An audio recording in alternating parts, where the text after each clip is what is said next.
Welcome back to another technical deep dive here in the debug zone. Today, we're tackling a big question and breaking it down with insights from other users. Hopefully, this clears up some misconceptions and helps you get the answer you need.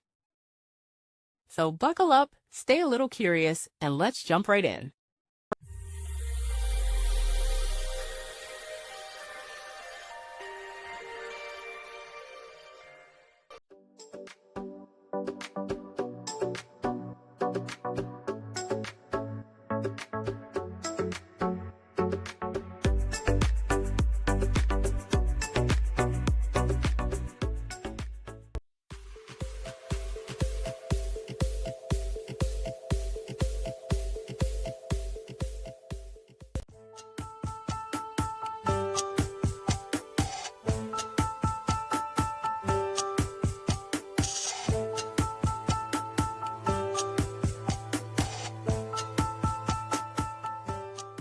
And that's a wrap.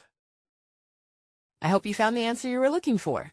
If you did, take a second to hit that subscribe button. It really helps out. And let me know in the comments which solution worked best for you. See you next time in the debug zone.